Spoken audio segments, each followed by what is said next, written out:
اللہم الہمنا رشدنا وعیذنا من شرور انفسنا اللہم ارنا الحق حقا وارزقنا اتباعہ وارنا الباطل باطلا وارزقنا اجتنابہ اللہم وفقنا لما تحب وترضى آمین یا رب العالمین۔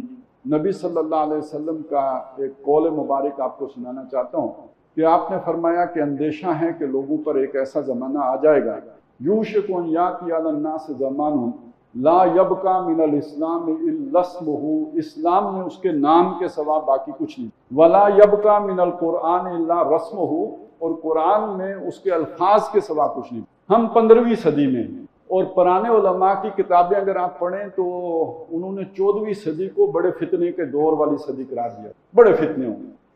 تو اگر 14ویں صدی میں بڑے فتنے ہوں گے تو 15ویں صدی میں تو پھر مہا بڑے فتنے ہوں گے، تو وہ 14ویں گزر گئی ہے، ہم 15ویں میں ہیں۔ تو اگر 14ویں میں اسلام پستی کا کوئی حد سے گزرنا دیکھے، اسلام کا گر کر نہ ابھرنا دیکھے، مانے نہ کبھی کہ مد ہے ہر جزر کے بعد، دریا کا ہمارے جو اترنا دیکھے، تو آج تو بات بہت آگے نکل گئی ہے۔ اب تو بات وہاں پہنچ گئی ہے کہ اب کفر اسلام معلوم ہوتا ہے اور اسلام کفر معلوم ہوتا ہے۔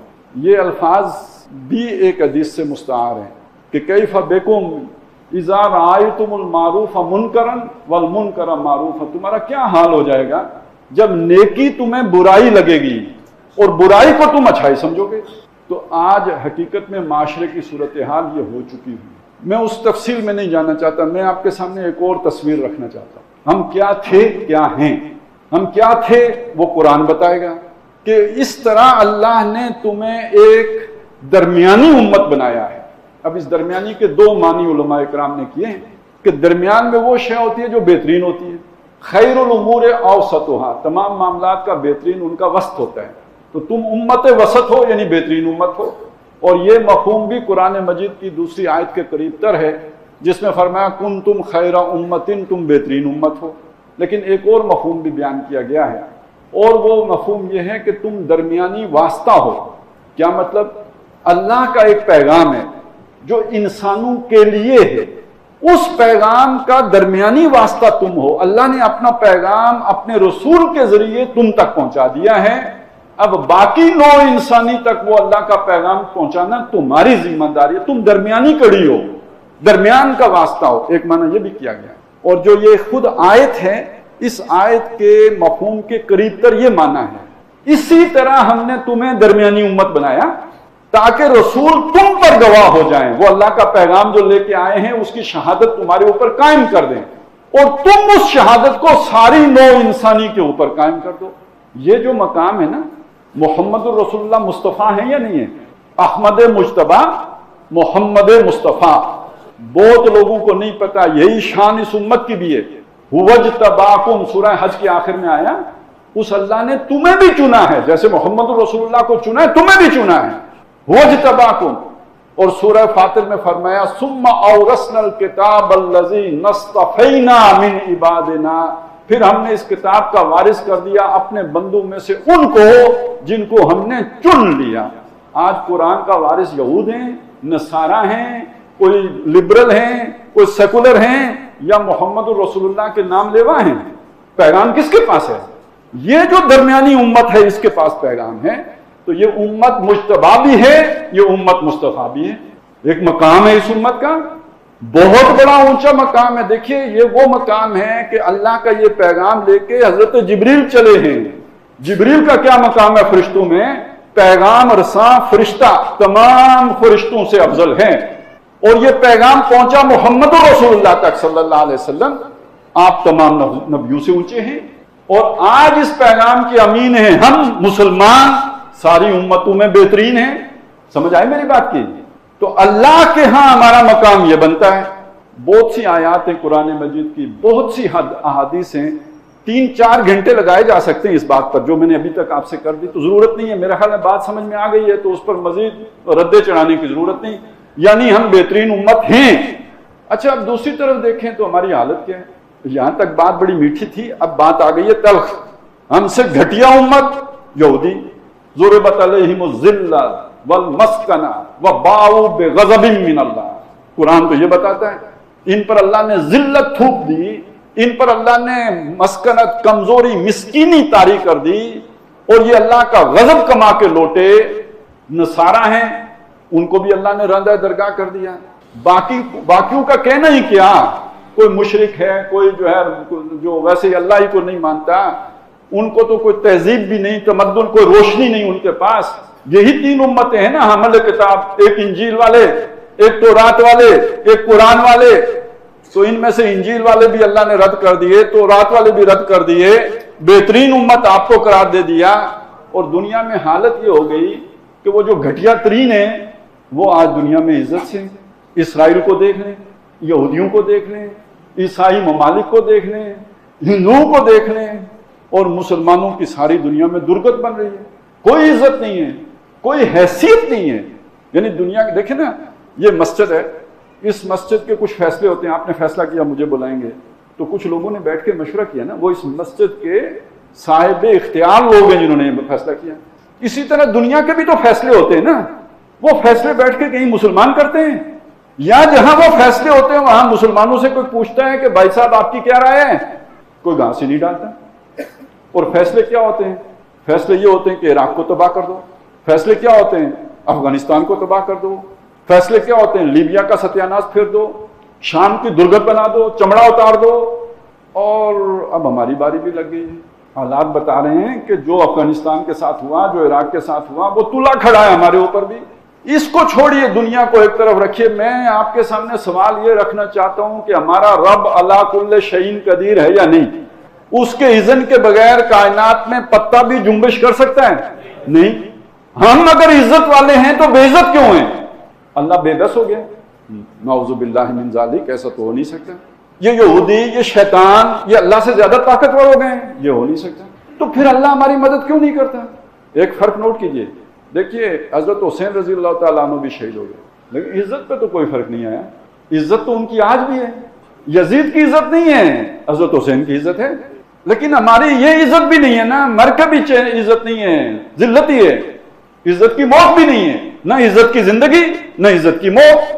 تو اس کا مطلب یعنی سمجھنا چاہیے کہ یہ تو اللہ کے ہاتھ کے، یوں سمجھیے کہ وہ جیسے ہاتھوں کی میل ہوتی ہے نا دولت، اس طرح یہ تو اللہ کے سپاہی ہیں۔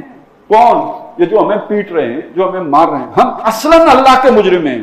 ہم نے کوئی کام گڑبڑ کیا ہے، کوئی اونچ نیچ کی ہے، اللہ نے ہمیں چنا، ہم لاڈلے، ہم پیارے، ہم مصطفیٰ، ہم مجتبیٰ، لیکن کچھ ایسا ہم سے ہوا ہے کہ جس کی وجہ سے اللہ ہم سے خفا ہے۔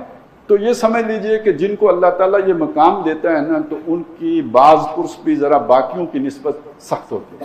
ایک مثال قرآن مجید میں اللہ تعالیٰ نے ہمارے لیے چھوڑی ہے، شاید اسی بات کو سمجھنے کے لیے چھوڑی ہے۔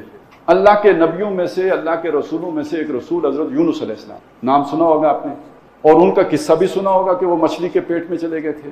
بھلا کیوں گئے تھے؟ اللہ کا رسول وہ مچھلی کے پیٹ میں کیوں چلا گیا؟ ان کے پاس بھی اللہ کا پیغام آیا تھا۔ وہ پیغام بھی اپنے پاس رکھنے کے لیے نہیں تھا، لوگوں کو پہنچانے کے لیے تھا۔ انہوں نے پہنچایا، اور اس شان سے پہنچایا کہ اللہ نے فیصلہ کر دیا کہ یہ قوم ہلاک ہوگی۔ اس نے نہیں مانا، ہمارا پیغام اس کو پہنچ گیا، سمجھ آ گئی، یہ اب ہلاک ہوگی۔ حضرت یونس علیہ السلام کو بتا دیا گیا کہ آپ کی قوم ہلاک ہوگی۔ اس کا مطلب کیا ہے کہ حضرت یونس علیہ السلام نے اپنا کام پورا کر دیا تھا۔ جب تک رسول اپنا کام پورا نہ کرے امت ہلاک نہیں ہوتی، یعنی کام پورا ہو گیا۔ اس کے بعد کیا ہوا؟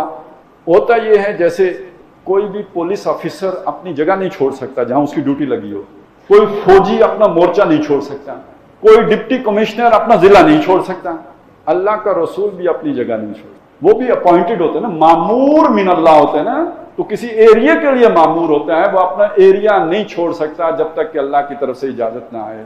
حضرت یونس علیہ السلام کو افسوس ہوا کہ قوم ہلاک ہوگی، مایوسی ایک طرح کی، اور اس میں آپ اپنے فیصلے سے اللہ سے پوچھے بغیر اپنا علاقہ چھوڑ کے چل پڑے۔ اتنی ساری فرق کی بات تھی، اتنی آنچ کی فرق رہ گیا، معاملہ الٹ ہو گیا۔ حضرت یونس علیہ السلام مچھلی کے پیٹ میں، وہ قوم جس نے ہلاک ہونا تھا اس پر آیا ہوا عذاب ٹل گیا۔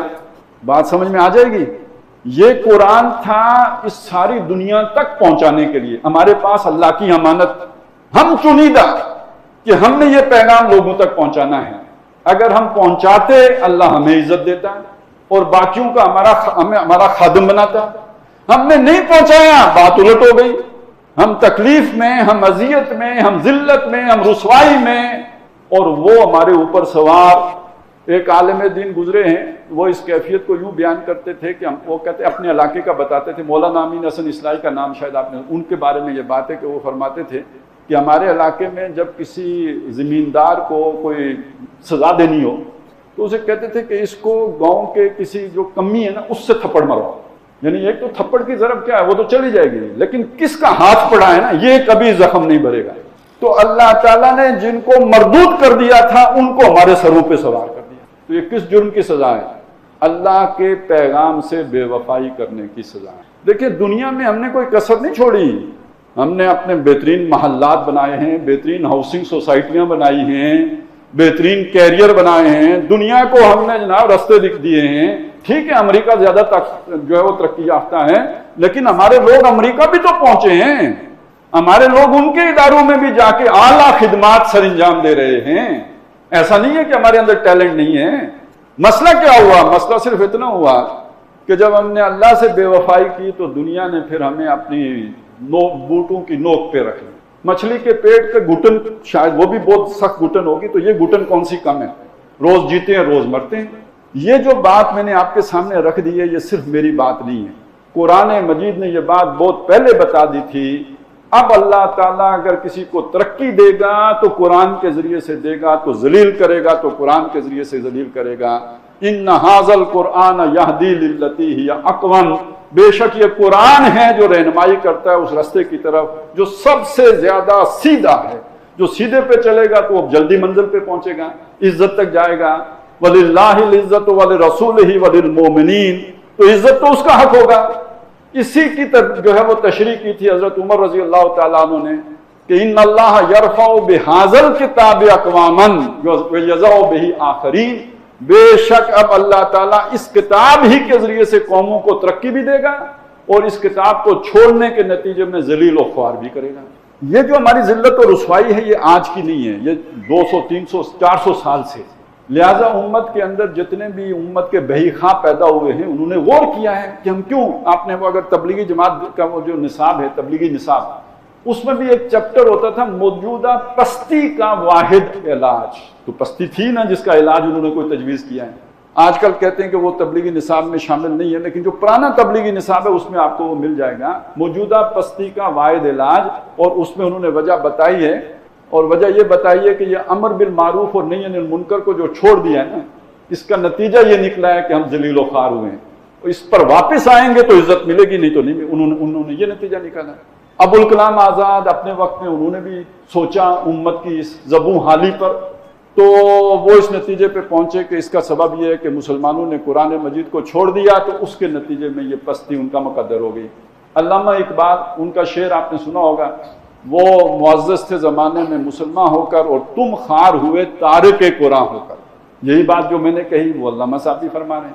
فارسی میں بھی انہوں نے یہ بات کہی اور اس سے زیادہ شاندار پیرائے میں کہی، فرماتے ہیں خار از ماجوری قرآن شدی، یہ جو خوار ہو ذلیل ہو یہ قرآن سے ہجرت کرنے کی وجہ سے ہو، شکوہ سنجے گردش دوران شدی، یہ بہانے بنا رہے ہو کہ دنیا بدل گئی ہے، سائنس کی ترقی ہو گئی ہے تو یہ ہو گیا ہے تو وہ ہو گیا ہے، یہ سب بہانے ہیں۔ اصل وجہ تمہاری ذلت اور رسوائی کی یہ ہے کہ تم نے قرآن چھوڑ دیا۔ اس کے بعد کیا نقشہ کشی کی ہے، ایک مصرے میں امت کی حالت اتنے بلیغ انداز میں بیان کی ہے کہ اس کی کوئی مثال کم از کم آج کی تاریخ میں نہیں ملتی۔ اچو شبنم بر زمین افتندائی، شبنم زمین کے اوپر جس طرح بچھی ہوتی ہے، قطرے صبح جو آپ اگر نکلیں سیر کو جائیں پارک میں تو ہر ایک گھاس کے تنکے کے اوپر 2 3 قطرے ہوں گے، تو یہ جیسے زمین پہ شبنم ہوتی ہے اس طرح آج ہے مسلمان تو زمین سے لگا ہوا ہے، اور کسی کو یاد ہوتی ہے کہ اس نے جب پاؤں رکھا تو کتنے قطرے شبنم کے مسلے گئے؟ کوئی گنتا ہے؟ آج مسلمان کی حالت یہ ہو گئی ہے، کولیٹرل ڈیمیج ہو جاتا ہے، 100 مرے 50 مرے، شادی پہ مر گئے، کدھر مر گئے، دنیا نہیں پوچھتی کہ آپ کے ڈرون اٹیک میں اتنے مسلمان کیوں مارے گئے، یہ انسان تھے، آپ نے شادی کے گھر پر کیوں بمباری کر دی، کوئی نہیں پوچھتا۔ اچھو شبنم بر زمین افتندائی، اچھا شبنم اٹھ کے کسی کا کیا مقابلہ کرے گی؟ لیکن اقبال ہے وہ شبنم کو بھی پیغام دے رہا ہے کہ تو جو ہے نا یہ قطرہ جو ہے یہ ایٹم بم بن سکتا ہے، کیسے؟ در بغل داری کتابیں زندہ آئی، تیری بغل میں زندہ کتاب موجود ہے. بڑا پیارا اشارہ کیا ہے. آپ کو پتہ نا جب جادوگروں نے فرعون کے دربار میں اپنی جادو کا وہ کرتب دکھایا تو وقتی طور پر حضرت موسیٰ علیہ السلام کے دل میں بھی ایک ڈر سا پیدا ہوتا ہے. تو اللہ تعالیٰ نے فرمایا لا تخف، اے موسیٰ مت ڈر، یہ جو تیرے ہاتھ میں ہے نا عصا، اس کو ڈال. جب انہوں نے ڈالا تو سیکنڈوں میں وہ چٹ کر گیا، کچھ باقی نہیں بچا. موسیٰ علیہ السلام سربلند ہو گئے، جادوگر جو ہے وہ سجدے میں گر پڑے. تو تمہاری بغل میں بھی ایک زندہ کتاب عصائے موسیٰ کی طرح موجود ہے جو اس ساری ٹیکنالوجی کو اپنا غلام بنا سکتی ہے، وہ قرآن مجید ہے. جیسے جادوگر سجدہ ریز ہوئے تھے اسی طرح سائنٹسٹ سجدہ ریز ہو سکتے ہیں، لیکن تم اس قرآن کے پیغام کو پہنچاؤ تو صحیح. تو اقبال نے بھی یہی پہلی بات یہ کہ مرض بھی یہی تشخیص کیا کہ تم قرآن کو چھوڑ بیٹھے ہو اس لیے ذلیل ہو. علاج بھی یہی تجویز کیا کہ اس کے ساتھ آ جاؤ، جڑ جاؤ، کامیاب ہو جاؤ گے. حضرت شیخ الہند محمود الحسن دیوبندی رحمۃ اللہ علیہ، آپ نے نام سنا ہوگا. انہوں نے ریشمی رومال، جب انگریز آیا انہوں نے ذلت گوارا نہیں کی، ریزسٹ کیا، مزاحمت کی، ریشمی رومال تحریک اٹھائی. نتیجے میں بہرحال گرفتار ہو گئے، مالٹا میں قید کر دیے گئے. جب ٹی بی لگ گئی اور اب وہاں پہ ظاہر مرنا تھا، اس زمانے میں ٹی بی کا علاج نہیں تھا، تو انگریز نے سوچا خام خواہ ہمارے ذمہ پڑیں گے. تو بالکل ٹی بی 3rd سٹیج پہ تھی، پاؤں پہ چل نہیں سکتے تھے، تو رہا کر دیا. جب واپس پہنچے ہندوستان تو دیوبند میں تمام علماء کو جمع کیا. اس زمانے میں 1920 میں آپ کو پتہ ہونا چاہیے کہ یہ مختلف جماعتیں نہیں تھیں، علماء کا ایک ہی پلیٹ فارم تھا. جمعیت علماء ہند جو ہے اس میں سارے بریلوی بھی ہوتے تھے، دیوبندی بھی ہوتے تھے، اہل حدیث بھی ہوتے تھے، سب، اور فرنگی محلی بھی ہوتے، سب علماء کا ایک پلیٹ فارم. سب کو جمع کیا اور ان کے سامنے اس جلسے میں یہ جو مفتی تقی عثمانی صاحب ہیں، ان کے جو والد صاحب تھے مفتی شفیع صاحب، وہ اس جلسے میں خود شریک تھے. انہوں نے اپنی کتاب میں ان کی اس تقریر کا یہ اقتباس نقل کیا ہے جو میں آپ کو سنا رہا ہوں کہ وہاں پہ شیخ الہند نے فرمایا کہ میں نے اسارت مالٹا، یعنی جب میں مالٹا میں قید تھا تو امت کی پستی پر جب غور کیا تو میرے سامنے 2 وجوہات آئیں جس وجہ سے ہم ذلیل ہیں. ایک قرآن کو چھوڑنا اور دوسرا آپس کی تفرقہ بازی. تو میں وہاں سے یہ طے کر کے آیا ہوں. اب عمر کیا بچی، ٹی بی کا مریض تو بات بھی نہیں کر سکتا، لیکن یہ کہ وہ بتا رہے علماء کو، وہاں سے میں طے کر کے آیا ہوں کہ قرآن مجید کے دروس کے حلقے عام کیے جائیں، عوام میں بھی درس قرآن دیا جائے. اچھا، یہ آپ کی خوش نصیبی ہے کہ آپ کی مسجد میں یہ جو جس طرح کا درس ہوتا ہے نا، یہ اصل میں یہی ان کی تجویز تھی. آپ سوچیں ہر مسجد میں اس طرح کا پروگرام شروع ہو جائے تو لوگوں کی اصلاح ہو یا نہ ہو. یہ جمعے میں جو ہم ایک دوسرے کے خلاف تقریریں شروع کرتے ہیں اس کی جگہ پہ اس طرح کا درس قرآن ہو تو لوگوں کو باتیں سمجھ آئیں یا نہ آئیں. تو یہ 1920 میں تجویز دے رہے ہیں کہ عوامی درس قرآن کے حلقے قائم کیے جائیں. اور دوسرا یہ کہ یہ جو تفرقہ بازی ہے اس کو جو ہے برداشت نہ کیا جائے. مفتی شفیع صاحب لکھتے ہیں کہ جب میں نے غور کیا تو میں اس نتیجے پہ پہنچا کہ تفرقہ بازی کا سبب بھی یہ ہے کہ ہم نے قرآن کو چھوڑ دیا. اگر ہم قرآن سے جڑ جائیں تو یہ فرقے بھی اور یہ جو اس کی شدت ہے اس میں بھی کمی آ جائے گی. بہرحال مقصد میرا یہ تھا کہ یہ بات آپ کے سامنے رکھوں کہ جو بات ہمارے سامنے آئی کہ اللہ کی کتاب سے بے وفائی کا نتیجہ ہے کہ ہمیں یہ مار پڑ رہی ہے. تو یہ میں کوئی پہلا آدمی نہیں ہوں جس نے آپ کے سامنے یہ بات رکھی ہے. امت کا درد جس دل میں بھی پیدا ہوا وہ اسی نتیجے پر پہنچا کہ مسلمانوں کی ذلت اور رسوائی کا سبب یہ نہیں کہ ٹیکنالوجی میں پیچھے ہیں، یہ نہیں کہ قرآن جو ہے وہ سائنس میں پیچھے رہ گئے ہیں. اصل سبب یہ ہے کہ یہ قرآن کو چھوڑ بیٹھے. وہ زمانے میں معزز تھے مسلمان ہو کر اور تم خار ہوئے تارک قرآن. اب اس کا اگر آپ علاج آج ہم اس کا کیسے کر سکتے ہیں تو پہلی بات تو یہ ہے کہ جو کام آپ کر رہے ہیں یعنی جو آپ کی مسجد میں ہو رہا ہے اس کو ترقی دیں. ہم میں سے ہر بندہ یہ تو کر سکتا ہے نا کہ اپنے بیٹے کو کہے، اپنے بھائی کو کہے، اپنے محلے والے کو کہے، اپنے ساتھی کو کہے، دوست کو کہے، جو پڑوسی کو کہے یار ہم بیٹھتے ہیں شام کو آدھا گھنٹہ بیٹھتے ہیں آپ بھی چلو. تو یہ کام ہمارا چلیں اس چڑیا کی مانند ہی صحیح نا. جب حضرت ابراہیم علیہ السلام کو آگ میں ڈالا گیا تو وہ بھی تھے جو آگ کو بھڑکا رہے تھے اور وہ چڑیا بھی تو تھی نا جو اپنی چونچ میں پانی کی بوند لا کے تو اس آگ کو بجھانے کی کوشش. وہ کیا بجھنی تھی لیکن اپنی ایک ایفرٹ ہے. ٹھیک ہے امت کی جو حالت ہے سو ہے، لیکن ہمیں تو وہ اپنی چونچ بھر ایفرٹ جو کوشش کرنی چاہیے نا، اور یہ کوشش آپ بھی کر سکتے ہیں. تو چلیں دنیا میں جو ہو سو ہو، آخرت تو بچ جائے گی نا. نہیں تو جس حالت میں جا رہے ہیں اس میں تو آخرت بھی برباد ہے. لیکن کیا معلوم کہ ہماری اس کوشش کے نتیجے میں ایک معتدب تعداد جو ہے وہ اس رستے پہ آ جائے جسے اللہ قبول کر لے تو پھر دنیا بھی بہتر ہو سکتی ہے، دنیا کی عزت بھی واپس آ سکتی ہے. پلٹ کے وہ دن ہمارے جو ہیں عظمت رفتہ کے وہ لوٹ کے آ سکتے ہیں. تو یہ ایک کوشش ہے کہ جس کو آپ آگے بڑھا سکتے ہیں. لیکن اس میں چاہتا ہوں کہ یہ چیز بھی آپ کے سامنے رکھوں. قرآن مجید اس سے جڑنے کا مطلب کیا ہے؟ ہمیں اثر نو یہ یقین پیدا کرنے کی ضرورت ہے کہ یہ اللہ کا سچا کلام ہے. اور مجھے پتہ ہے ہم سب یہ مانتے ہیں، لیکن مجھے پھر بھی کہنے دیجئے کہ ہمارا دل اس پہ مطمئن نہیں ہے بھائی. اگر ہمارا یہ یقین ہوتا تو پھر ہم انجینئر بننے کا بعد میں سوچتے، ڈاکٹر بننے کا بعد میں سوچتے، دکاندار بننے کا بعد میں سوچتے، قرآن کا قاری بننے کا پہلے سوچتے.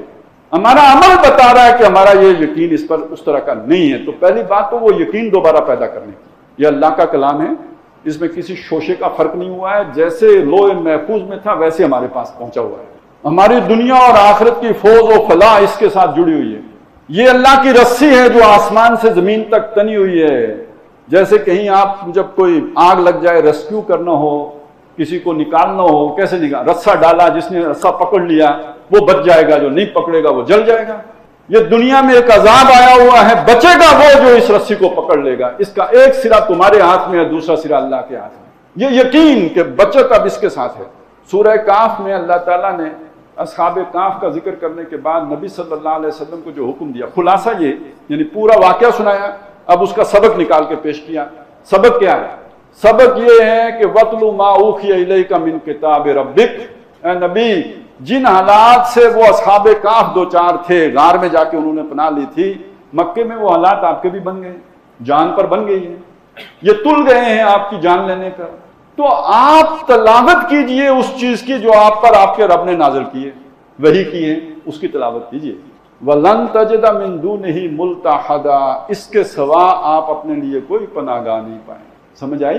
اصحاب کاف کے لیے کھو پناہ گاہ ہو سکتی ہے، مسلمانوں کی پناہ گاہ قرآن کے علاوہ کوئی بھی نہیں ہے. یہ رسی ہے، اس کو پکڑ لو. وَاعْتَصِمُوا بِحَبْلِ اللَّهِ جَمِيعًا.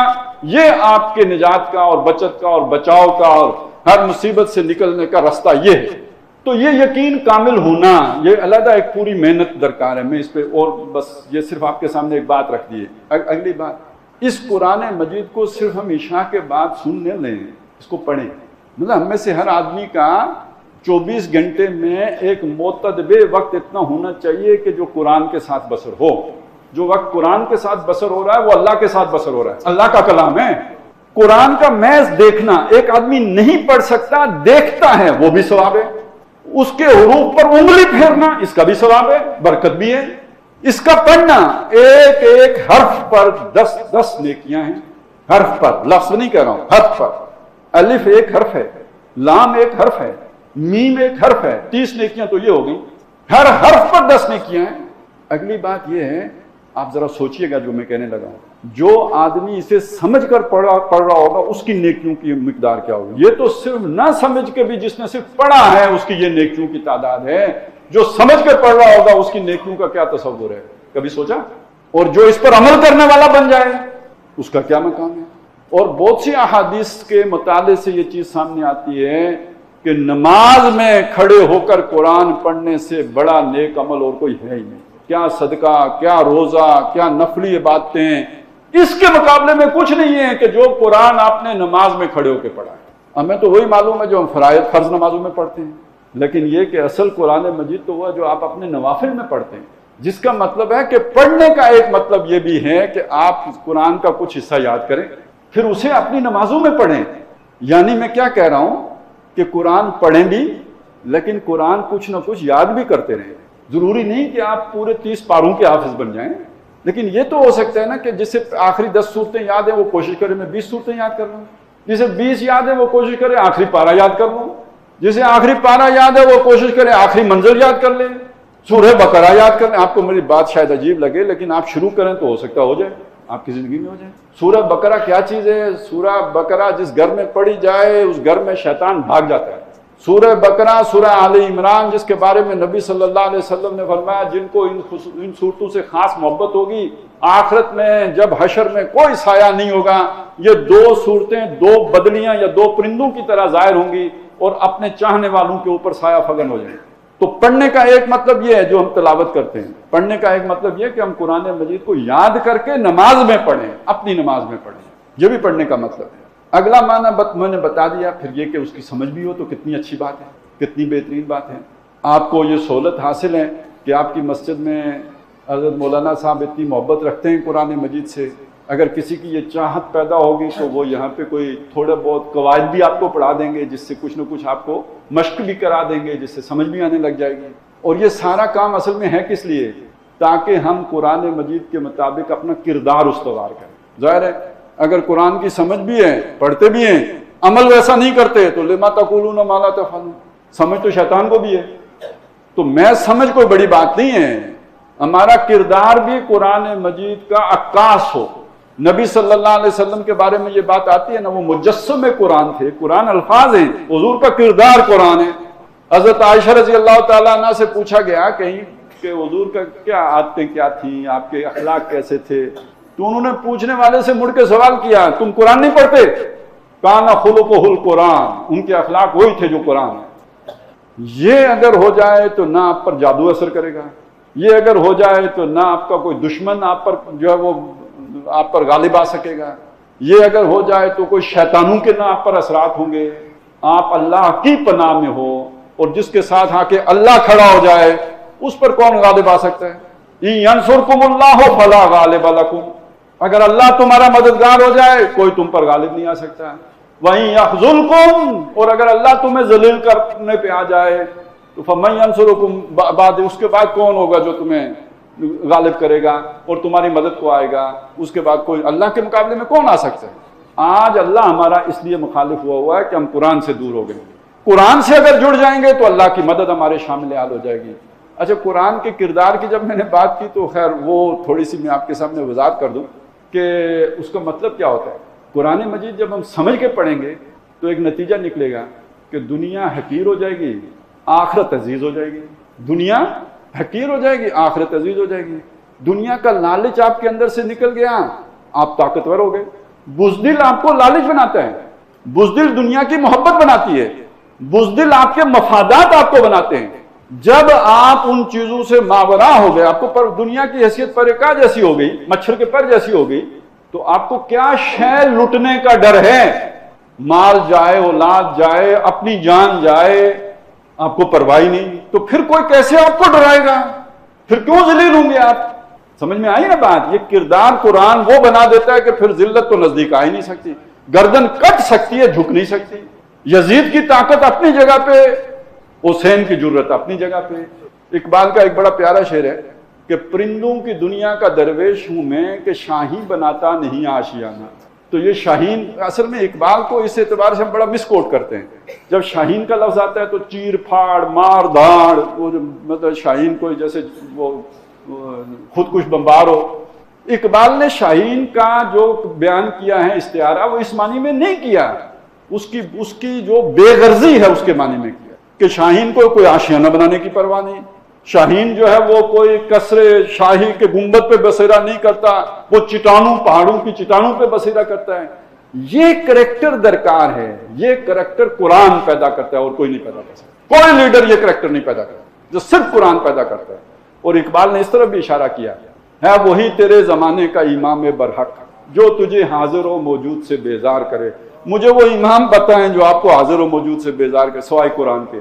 صرف قرآن وہ امام ہے جو آپ کو حاضر و موجود سے بیزار کر کے وہ غیب والا جو اللہ ہے اس کے ساتھ جوڑ دیتا ہے۔ رسی ہے نا، ایک سرا اس کے ہاتھ میں تو دوسرا سرا یہ کرنٹ جیسے ہوتا ہے تو یہ اس طرح جڑا ہوتا ہے۔ یہ صرف قرآن وہ امام ہے، اور یہ وہ آپ کے اندر پیدا، بلکہ یہ بھی اقبال نے کہا ہے جز با قرآن زیغمی روبائی است، قرآن کے بغیر شیر یعنی جس کا پوٹینشل شیر کا ہے وہ بھی لومڑی ہوتا ہے۔ مطلب ایک ایسا انسان جو شیر بن سکتا ہو، ٹیپو سلطان بن سکتا ہو، وہ لومڑی کی طرح چالاک، عیار، مکار، یہ تو بہت ہوگا۔ جرت، بہادری اس کے اندر بالکل نہیں ہوگی۔ جز با قرآن زیغمی روبائی است، فقر قرآن اصل شہنشاہی است۔ قرآن جو بے نیازی عطا کرتا ہے، فقیری کا لفظ ہے، یہ فقیر کا مطلب ہم جو جس کے پاس دولت نہ ہو وہ لے لیتے ہیں۔ فقیر اصل میں وہ شخص کہ جس کے اندر غنا آ گیا ہے، استغنا، مستغنی ہو گیا، اسے پرواہ نہیں کہ کیا ہے کیا نہیں ہے تو لٹنے کا خوف نہیں ہے تو ہونے کا کوئی لالچ نہیں، یہ فقیر ہے۔ جو ہے اس پہ راضی ہے، تھوڑا ہے یا بہت ہے اس پر خوش ہے, مزید کا لالچ نہیں ہے. یہ فقیر, یہ فقیری کون پیدا کرتا ہے؟ آکسفورڈ یونیورسٹی ہے. آکسفورڈ والے جو ہمیں ملے ہیں, جو انہوں نے ہمارا حشر کیا, وہ آپ کے سامنے ہے. کون سی درسگاہ ہے جو یہ فقیری پیدا کرتی ہے؟ سب دنیا سکھاتے ہیں. یہ صرف قرآن کی درسگاہ ہے جو یہ فقیر, یہ شاہی بناتا نہیں آشیانہ, یہ فقیری قرآن سکھاتا ہے. جزبہ قرآن زید می روبائی است, فقر قرآن اصل شہنشاہی است. فقر قرآن اختلاط ذکر و فکر. قرآن کا یہ جو فقر حاصل ہوتا ہے یہ دو چیزوں کے مجموعے سے حاصل ہوتا ہے, ایک ذکر, دوسرا فکر. ذکر کیا ہوگا مطلب؟ تلاوت, پڑھنا, وہ جو میں نے آپ کو بتایا, نماز میں پڑھنا, بار بار پڑھنا, حفظ کرتے ہوئے ایک ایک آیت کو کتنی دفعہ پڑھنا پڑتا ہے, یہ سب ذکر ہے. اور فکر کیا ہے؟ اس پر تدبر کرنا, غور و فکر کرنا, کیا معنی ہے اس کا, اللہ کیا چاہ رہا ہے. تو یہ دو چیزوں کے مجموعے سے پھر وہ سوچ پیدا ہوتی ہے جو وہ بے نیازی دے دیتی ہے. اور بڑی پیاری آخری بات ہے, اور یہ آپ کے کام آئے گی, اس کو بھی یاد رکھیے کہ فکر کامل نہ دیدم جزبہ ذکر. میں نے کسی مفکر کا فکر کامل نہیں دیکھا اگر اس کے اندر قرآن مجید سے یہ ذکر والا تعلق نہیں ہے. تو یہ جو مفکرین ہیں نا دنیا کے, جو چکنی چپڑی باتیں تو بہت کرتے ہیں, لچھے دار باتیں بڑی کرتے ہیں, بڑی دل میں جو ہے نا جیسے اتر جائیں ایسی باتیں کر لیتے ہیں, لیکن یہ سب دھوکہ, فریب, زخرف القول غرورا, ملمہ کی ہوئی دھوکے کی باتیں ثابت ہوتی ہیں, ان کی کوئی حقیقت نہیں ہوتی. جس کا قرآن سے مضبوط تعلق نہ ہو وہ کبھی جامع مفکر ہو نہیں سکتا. فکر کامل نہ دیدم جزبہ ذکر. تو یہ قرآن مجید, یہ عظیم نعمت ہماری عزت کا ذریعہ, ہمارے فکر و فہم و تدبر و غور و فکر کا محور, اور ہمارے لیے امام, رہنما, لیڈر. یار یہ بھی نقطے کی بات آپ کے سامنے عرض کر دوں, کام آئے گی, جس کو سمجھ آ گئی اسے کام آئے گی. اللہ نے نبوت ختم کر دی. کیوں؟ اب اللہ نہیں چاہتا کہ کوئی انسان کسی دوسرے انسان کی اس طرح کی اطاعت کرے جیسے نبی کی جاتی. سمجھ آئی میری بات؟ یہ شخصیت پرستی کی اب ختم کرنا چاہتے ہیں اللہ. انسان کو چاہتے ہیں اپنے پاؤں پہ خود کھڑا ہو جائے. وہ کھڑا کرنے کے لیے سہارے کے طور پر اللہ نے قرآن بھیجا ہے, اس کو پکڑ کے کھڑے ہو جاؤ. اب کسی کو اور کو مرشد نہ بناؤ, یہ تمہارا مرشد ہے. مت پکڑو کسی اور کو کا دامن کہ وہ تمہیں اللہ سے ملائے گا. اللہ نے خود آسمان سے رسی ڈالی ہوئی ہے, پکڑ لو اس کو, جڑ جاؤ گے اللہ سے. یہی وسیلہ ہے. یبتغون الی ربہم الوسیلہ, یہ وسیلہ ہے جو اللہ نے اتار دیا ہے. تو خدا کے لیے خود بھی جڑ جائیں اس کے ساتھ, اپنے بھائیوں کو, دوستوں کو بھی, ساری امت کو اس کے ساتھ جوڑیں. ہماری فوز و فلاح اور کامیابی اور ناکامی کا دار و مدار اسی پر ہے. آخری بھی ایک حدیث سنا دوں کہ جس میں نبی صلی اللہ علیہ وسلم نے فرمایا, القرآن حجت لک او علیک. یہ جو قرآن ہے آخرت میں یا تمہارے حق میں وکیل بنے گا یا تمہارے خلاف وکیل بنے گا, مقدمہ لڑے گا اپنا. اگر تم نے اس کا ساتھ دیا ہے تو یہ تمہاری طرف سے اللہ کے سامنے آ کے تمہارا کیس لڑے گا, اور اگر تم نے اسے چھوڑا ہے تو یہ تمہارے خلاف آ کے اللہ کے سامنے استغاثہ کرے گا کہ اس نے میری پرواہ نہیں کی. رب اشرح لی صدری ویسر لی امری واحلل عقدۃ من لسانی یفقہوا قولی, آمین یا رب العالمین. سورہ جمعہ 11 آیات پر مشتمل ہے. 8 آیات ہم نے پڑھ لی تھی. یہ آخری 3 آیات ہیں جو میں نے آپ کے سامنے تلاوت کی ہیں, اور اسی پر اس کا آخری رکوع بھی مشتمل ہے. 2 رکوع ہیں, تو پہلا رکوع ہم نے پڑھ لیا تھا 8 آیات والا, اور یہ 3 آیات پر مشتمل دوسرا رکوع ہے. اس میں جیسے پہلے اعلان ہوا کہ جمعے کے احکام کے بارے میں, اس کی حکمت کے بارے میں اللہ تعالیٰ نے بیان فرمایا ہے, اور اس کے الفاظی سے آپ کو اندازہ ہو گیا ہوگا کہ صرف جمعے ہی کی سے متعلق بات ہے جو کی گئی ہے. لیکن چونکہ درمیان میں ایک وقفہ کافی گزر گیا ہے, اس لیے وہ پہلی 8 آیات کے مضامین کا اگر میں اعادہ نہ کروں تو یہ 3 آیات سمجھنا ذرا مشکل ہو جائے گا. تو بس ایک چھوٹا سا خلاصہ آپ کے سامنے عرض کر دیتا ہوں کہ سب سے پہلے تو اللہ تعالیٰ کا ایک تعارف کرایا گیا, اور یہ کہ وہ بادشاہ ہے, زبردست ہے, اور وہ حکمت والا ہے, اور اس کے ساتھ یہ کہ قدوس, پاک. یہ ذہن میں رکھیے گا 4 اللہ کی صفات یہاں بیان ہوئی ہیں. بادشاہ ہے, پاک ہے, اور عزیز ہے, اور حکیم ہے. یہ 4 چیزیں آئی ہیں.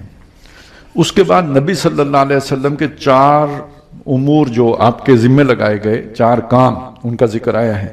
یتلو علیہم آیاتہ ویزکیہم ویعلمہم الکتاب والحکمہ. اور یہ ہم نے دیکھ لیا تھا کہ ان 4 سے مراد قرآن مجید ہی ہے. تعلیم آیات یعنی اللہ کے احکامات, قرآن مجید میں اللہ کے احکامات بھی ہیں اور عام آیات بینات بھی ہیں. سورۃ انزلناہا وفرضناہا وانزلنا فیہا آیات بینات، یہ سورہ نور کے شروع میں آیت آتی ہے. اس کی وہ آیتیں بھی ہیں جو ہم نے فرض کی ہیں، تو جو فرض کی ہیں وہ احکام ہو گئے.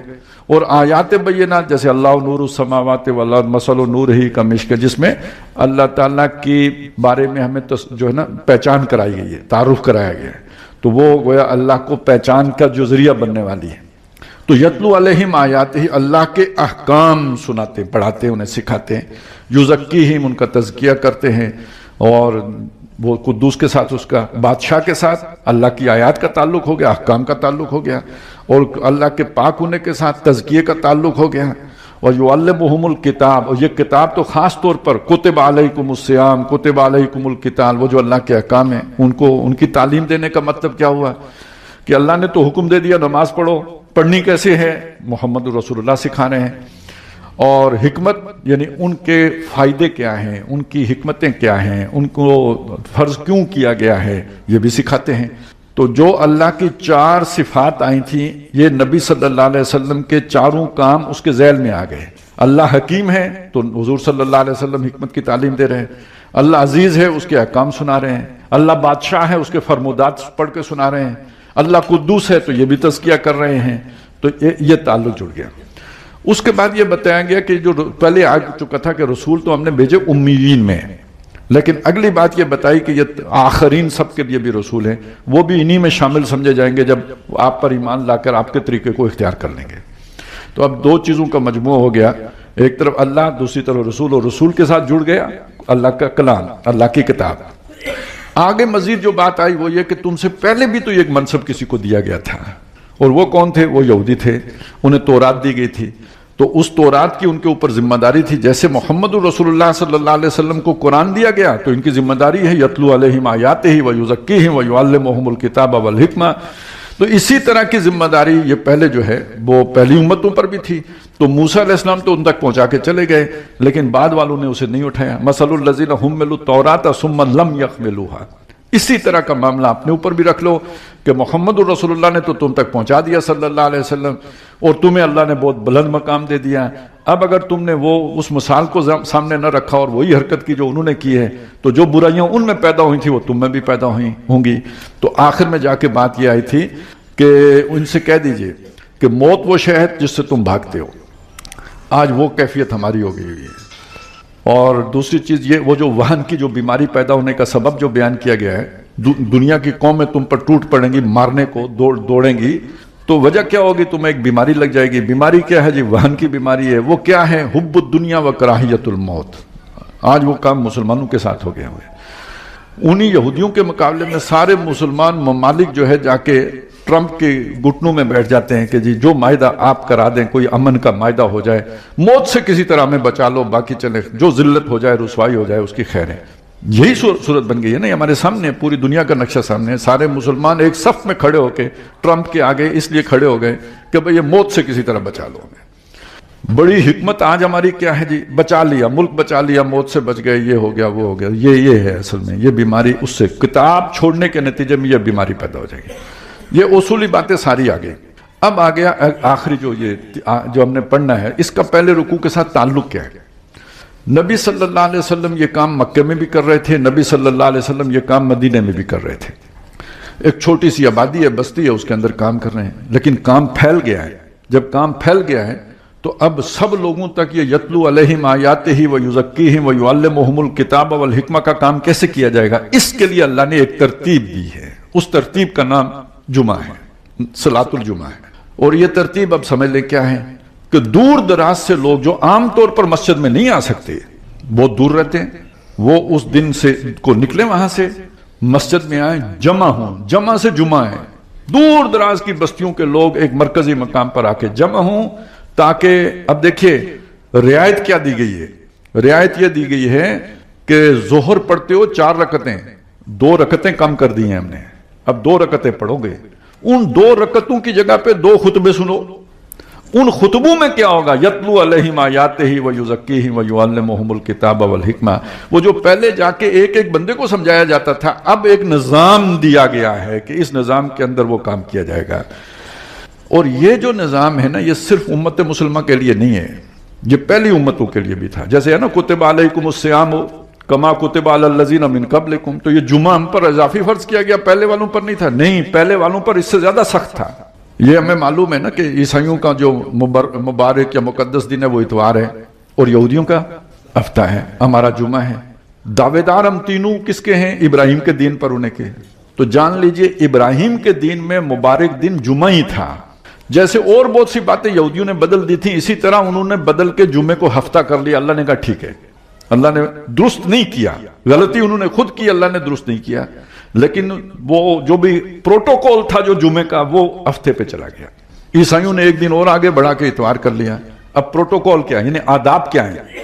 ان کے آداب یہ تھے کہ جو یہ ہفتے کا دن ہے، اس ہفتے کے دن کوئی کاروبار دنیا، پوری دن کوئی کاروبار دنیا نہیں کر سکتا، حرام. یہاں تک کہ کسی بیمار کی تیمارداری کے لیے بھی نہیں جا سکتے. تو اس سے زیادہ مشکل تھا یا نہیں؟ یہاں وہ بات لپیٹ کے یا چھوٹی کر کے سکیڑ کے صرف جمعے کے دن پکارے جانے نماز جو آزان ہے، اس آزان سے لے کے نماز کے ختم ہونے تک کاروبار دنیا حرام کیا گیا ہے. باقی تو آپ کو چھٹی دی گئی ہے. جبکہ سابقہ جو شریعتیں تھیں اس میں پوری جو مچھلیاں پکڑنے والے خنزیر بنائے گئے تھے، کیوں بنائے گئے تھے؟ کہ بھئی یہ کاروبار دنیا حرام ہے، تم نے ہیلا کر کے یہ ایک طریقہ نکال کے تو اپنا کام شروع کر دیا ہے، اس لیے تم سزاوار ہو. کونو قردۃ خاسئین، ذلیل بندر بنا دیے. اس ایک یعنی جو مبارک دن ہے یا جو عبادت کا دن مخصوص ہے، اس کے پروٹوکول کی خلاف ورزی کرنے کے نتیجے میں ذلیل بندر بنائے گئے تھے. یہ اتنا بڑی گستاخی کی بات ہے. ہمارے لیے وہ چھوٹا سا وقت جو بھی رکھا گیا ہے ہم اس کا بھی لحاظ نہیں کرتے. میں صرف متنبع کرنے کے لیے بتا رہا ہوں. اگر ہم ایک چیز سمجھ رہے ہیں تو کم از کم یہ کہ اپنی اصلاح کرنے کی بھی سوچنی چاہیے کہ ہم اس کی پرواہ نہیں کرتے. اس وقت اگر کوئی T20 میچ ہو رہا ہو اور چھکے لگ رہے ہوں تو ہوا کرے نا آزان، پھر دیکھیں گے، بعد میں دیکھیں گے. تو یہ بہرحال یہ جرم کتنا بڑا ہے، صرف اس کو یہ ذہن میں رکھیں کہ جب یہودیوں نے اس کی خلاف ورزی کی، ان کے ایک گروہ نے، ایک طبقے نے، تو ان کو اللہ تعالیٰ نے ذلیل بندر بنا دیا. اور خلاف ورزی براہ راست نہیں کی تھی، ہیلا کر کے کی تھی. کوئی نہ کوئی اس کے اندر جو ہے نا کور رکھ کے کی تھی. ایک ہوتے ہیں نا بالکل گستاخی اور بالکل ہی جو ہے نا وہ صاف انکار، ایسا نہیں کیا. ایک ہوتا ہے ہیلا کر کے انکار کرنا، تو وہ ہیلا کر کے کیا تھا. اس پر اللہ اتنا غصہ ہوا کہ ان کو ذلیل بندر بنا کے رکھ دیا. تو ایک بات تو یہ سمجھ آ گئی آپ کو کہ یہ جمعے کا ہی دن تھا ابراہیم علیہ السلام کے دین میں. یہ بعد والوں نے اس سے انحراف کیا. محمد رسول اللہ صلی اللہ علیہ وسلم واپس پوری جو ہے نا اسلام پر لے کے آنے والے تھے، لہذا جمعے کے دن کو بھی آپ نے دوبارہ جاری فرمایا، وگرنہ یہ متروک ہو چکا ہوا تھا. ایک یہ بات ہو گئی. دوسرا فرق کیا ہو گیا؟ ان کے لیے پورے دن کاروبار دنیا حرام تھا.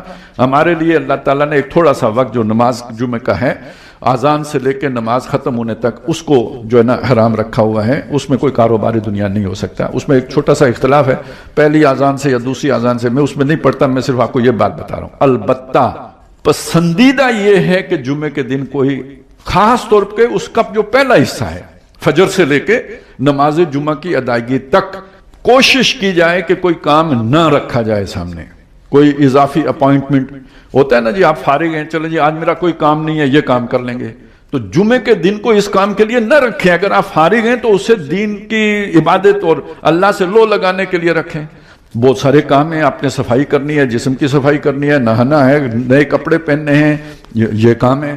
پھر یہ کہ اس دن جو ہے نا آپ نے سورہ کہف پڑھنی ہے، نبی صلی اللہ علیہ وسلم پر اضافی درود پڑھنا ہے. یہ جو پہلا حصہ ہے، اگر اس کو آپ اس کے لیے خالص رکھیں گے تو یہ زیادہ پسندیدہ عمل ہے. مجبوری ہے، کوئی کسی کو کام کیے بغیر گزارا نہیں. کام کرے گا تو شام کو کھائے گا یا بچوں کو کھلائے گا، تو گنجائش اللہ نے رکھی ہوئی ہے. ہمارے ہاں یعنی ایک چھٹی کا مطالبہ تو کیا جاتا ہے، لیکن اس کے ساتھ کئی خباستیں چلی آتی ہیں. آپ اس بات کو ذہن میں رکھیں کہ چھٹی اگر اتوار کی بجائے جمعے کے دن ہو تو مسئلے کیا آتے ہیں؟ ساری شادیاں منتقل ہو جاتی ہیں جمعے پر، کیونکہ چھٹی جمعے کو ہے. تو ملازمت میں تو چلیں، وہ کام سے جان چھوڑانے کے لیے بھی بندہ کہتا ہے میں جمعہ پڑھنے جا رہا ہوں. شادی میں تو کہتے ہیں میں مصروف ہوں، جمعہ پڑھنے کیسے آؤں؟ تو یعنی وہ چھٹی سے زیادہ بری بات یہ بن جاتی ہے. اس کے علاوہ میچ سارے جمعے کو ہو جاتے ہیں، کیونکہ لوگ چھٹی پہ ہوں گے تو میچ دیکھنے آئیں گے. لہذا PCB وہ بھی جو ہے نا میچ سارے با اہتمام بتکلف جمعے کے دن رکھے گا کہ چھٹی ہونی چاہیے. تو اس اعتبار سے یہ جو جمعے کی چھٹی والا سوچ بہت اچھی ہے. دیکھیں اب یہ ہوتا ہے سوچ کیا ہے کہ لوگوں کو کام نہ ہو وہ جمعے کی روح کو پورا کریں اور ان کا جو ہے نا صبح سے لے کے دن لگائیں صرف کریں تیار ہوں اور مسجد میں جلدی آ جائیں آ کے تلاوت کریں نفل پڑھیں ٹھیک ہے واعظ سنیں سوچ کے. لیکن ہوتا کیا ہے وہ میں نے آپ کو بتا دیا. تو جب یہ ہو رہا ہو تو پھر اس سے بہتر ہے کہ اتوار کو کر لو یہ سارا کچھ. جمعے کو جو ہے نا کم از کم اس کی حرمت تو نہ پامال کرو. تو ایک بات یہ ہے کہ یہ ذہن میں رہے کہ اگر اللہ تعالیٰ کسی کو فرصت دے تو کوشش کر کے جمعے کے دن کو عبادت ہی کے لیے مخصوص رکھنا چاہیے خاص طور پر اس کے پہلے حصے کو بجائے دوسرے کسی مصروفیت میں الجھنے کے. البتہ یہ کہ جب جمعہ ادا ہو چکے تو اس کے بعد تو قرآن مجید نے اجازت دی ہے کہ اللہ کا فضل تلاش کرو. تو وہ ہمارے ہاں یہ بھی الٹی گنگا بہتی ہے کہ جو لوگ چھٹی بھی کرتے ہیں نا خاص طور پہ کاروباری لوگ پہلے حصے میں دکان کھولتے ہیں جمعہ پڑھ کے کہتے ہیں آج جمعے کا اس کے بعد چھٹی ہے. تو یہاں ترتیب الٹی ہے. پہلے حصے کو جو ہے اس طرف جو ہے نا آپ مخصوص رکھیں عبادت کے لیے اور جب نماز ادا کر چکے ہیں تو جاؤ اللہ کا فضل تلاش کرو. اس میں کوئی فَإِذَا قُضِيَتِ الصَّلَاةُ فَانتَشِرُوا فِي الْأَرْضِ وَابْتَغُوا مِنْ فَضْلِ اللَّهِ. اب اللہ کا فضل جا کے تلاش کرو اس کی چھوٹ دی گئی ہے. تو بہرحال یہ ایک چیز تو یہ آ گئی کہ جمعے کے جو آداب ہیں وہ کیا ہے. اس میں ایک حدیث میں یہ بھی آتا ہے جو پہلے حصے میں آ گیا اس کو جو ہے نا اتنا بڑا ثواب ملے گا آخری حصے میں بس انڈا باقی بچ جاتا ہے. وہ جب آخری اذان ہو گئی اور امام خطبے کے لیے کھڑا ہو گیا رجسٹر بند ہو گیا جبریل جو بھی فرشتے موجود تھے انہوں نے رجسٹر بند کر دیا. وہ تو جب بند ہو گیا تو پھر تو کچھ ثواب نہیں لکھا جائے گا. کم یہاں یہ ہوگا کہ چلے نماز ادا ہو گئی گناہ نہیں ہوا. وگرنہ یہ کہ جو آپ نے اونٹ لینا تھا وہ تو پہلے حصے میں آنے کے نتیجے میں آپ کو ملنا تھا. یہ ترغیب دی گئی ہے حرام نہیں کیا گیا. حرام میں نے آپ کو بتایا کہ وہ جو ہے نا اس ایک خاص جو چھوٹا سا وقت ہے وہ رکھا گیا کاروبار دنیا. تو ہمیں رعایت دی گئی ہے سہولت دی گئی ہے آسانی پیدا کی گئی ہے مشکل نہیں رکھا گیا ہے. اب آئیں کہ اس کا مفاد کیا ہے. ایک مفاد میں نے آپ کو بتا دیا وہ یہ ہے کہ جس نے آپ کو وہ بات سنانی ہے اس کے لیے آسانی ہو جائے جس کے ذمہ تھا تذکیر. لیکن اس تذکیر کی ضرورت کیوں ہے. ہر ہفتے تذکیر ہر ہفتے یاد دہانی ہر ہفتے جو ہے نا وہ خطبہ سنو کیا ضرورت ہے اس کی. اللہ کے احکام ہے ایک دفعہ سیکھ لیے بس جاؤ. آپ کو نماز پڑھنے کا طریقہ آ گیا کہانی ختم جاؤ اب پڑھا کرو. آپ نے سیکھ لیے آپ نے روزہ رکھنے کے احکام سیکھ لیے جاؤ اب کیا کرو. یہ ہر جمعہ اس کے لیے جو ہے نا جانے کی کیا ضرورت پیش آ گئی. یہ بات سمجھ لیں کہ دین جو ہے نا جب ہم دین کی بات کریں گے اسی لیے یتلو علیہم آیاتہ ہی ہے ویزکیہم بھی ہے. تو وہ جو احکام کی تعلیم ہے وہ تو ایک دفعہ سیکھ کے بندہ سیکھ لیتا ہے. آپ نے سورہ فاتحہ یاد کر لی یاد ہو گئی. آپ نے جان لیا کہ جی فجر کی 2 سنتیں ہیں 2 فرض ہیں آپ کو پتہ لگ گیا. پہلی رکعت میں یہ اس طرح پڑھتے ہیں دوسری رکعت میں اس طرح سب پتہ لگ گیا ٹھیک ہے وہ ایک دفعہ سیکھ گئے. لیکن جو جذبہ عمل ہے موٹیویشن ہے وہ جو قوت ارادی ہے کہ میں یہ کام کروں وہ کیسے ملے گا. نوکری تو آپ کریں گے کیونکہ بھوک روز لگتی ہے. ادھر کھا کے فارغ ہوں گے تھوڑی دیر کے بعد پیٹ کہے گا حل من مزید تو وہ تو بیٹھنے نہیں دے گا. ادھر بچے ہیں بیوی ہے لوگ ہیں ہر طرف سے دباؤ ہے کچھ کرو کرنا پڑے گا. کیے بغیر گزارا نہیں. کرنا چاہیں نہ کرنا چاہیں یہ تو کیا ہی جاتا ہے. اس کے لیے کسی جمعے کی ضرورت نہیں کسی نبی کی ضرورت نہیں کسی پیغمبر کی ضرورت نہیں کسی مبلغ مسلح کی ضرورت نہیں سب کریں گے. بلکہ وہ تو اب زمانہ تھوڑا بدل گیا. اب کہتے ہیں پہلے پاؤں پہ کھڑا ہو لے تو اس کے بعد شادی کرائیں گے. پہلے کوئی اگر کہے نا یہ بچہ ذرا ذمہ دار نہیں ہے کہتے شادی کرا دو خود ذمہ بوجھ پڑے گا تو ٹھیک ہو جائے گا. پرانی حکمتیں یہ تھیں جب وزن آئے گا بوجھ پڑے گا تو ٹھیک ہو جائے گا. تو اس کا مطلب یہ ہے کہ یہ والے تو اللہ تعالیٰ نے اندر ایسی موٹیویشن رکھ دی ہے کہ بندہ کام کرتا ہے ٹھیک ہو جاتا ہے. لیکن نماز کی طرف نہیں آنے کے لیے تیار ہوتا روزے کی طرف آنے اس کے لیے کوئی زیادہ بڑا جذبہ چاہیے ہوتا ہے. وہ ایک جگہ پہ ایک پیر صاحب جو ہے نا ایک دفعہ بات کر رہے تھے وہ کہتے ہیں یار میرے پاس لوگ آتے ہیں آ کے کہتے ہیں استاد جی دعا کریں میں نماز پڑھوں استاد جی دعا کریں میں حج پہ جاؤں. کسی نے آج تک مجھے یہ نہیں کہا کہ دعا کریں میں دکان کھولوں کہ دکان خود کھول لیتے ہیں. یہ سمجھ لیں کہ ہمارے اندر اپنی دنیا کی ضرورتیں پوری کرنے کا مادہ اندر موجود ہے اس کے لیے باہر سے کسی کو سمجھانے کی ضرورت نہیں ہے از خود ہے.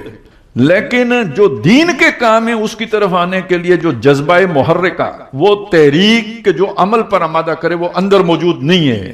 اور اس تحریک کا دوسرا نام ایمان ہے یقین ہے اللہ پر آخرت پر. اس یقین کے بغیر وہ تحریک نہیں پیدا ہوتی. نماز پڑھنے کا دنیا کا فائدہ تو نہیں ہے نا، وہ آخرت کی جواب دہی ہے جو آپ کو آمادہ کرے گی. روزہ رکھنے پر آخرت کی جواب دہی آمادہ کرے گی. اب یہ سچ اور جھوٹ کا فرق ہے. سچ بولنے سے دنیا کا نقصان ہوتا ہے، جھوٹ بولنے سے فائدہ ہوتا ہے. آپ جھوٹ بول کے زیادہ نفع کما سکتے ہیں، سچ بول کے آپ کا نقصان ہو جائے گا. دیانت امانت سے نقصان ہوتا ہے، خیانت سے لوگ جو ہے نا ارب پتی بن جاتے ہیں. دیکھ لیں آپ آگے پیچھے دیکھ لیں. تو یہ نقصان کیسے دنیا کا کوئی گوارا کرے؟ جب تک کہ آخرت کا یقین نہ ہو یہ نقصان آدمی نہیں کر سکتا. اب ایک مسئلہ یہ ذہن میں رکھیں، اور دوسرا مسئلہ یہ ذہن میں رکھیں، دنیا نقد ہے آخرت ادھار ہے. کیا مطلب؟ آپ نے جو دنیا کے لیے محنت کی نا وہ شام کو آپ کے ہاتھ میں ہے. آپ نے محنت کی، حلوہ پکایا، میٹھا کھایا. آپ نے جو اللہ کے لیے محنت کی اس کا کوئی نتیجہ ہی نہیں نکلا. آپ نے نمازیں پڑھی، آپ نے روزے رکھے، آپ نے ذکر کیا، آپ نے پتہ نہیں کیا کیا محنتیں کی، مشقتیں کی، کوئی پتہ ہی نہیں کدھر گئی. اور انسان کی یہ سوچ ہوتی ہے کہ جس سے اسے فائدہ ملے وہ کرتا ہے، نتیجہ نکلتا ہے نا وہ کام کرتا ہے آدمی. آپ نے یہ کام شروع کیا، اتنا فائدہ ہو گیا، اور کرنے کا جذبہ پیدا ہوتا ہے.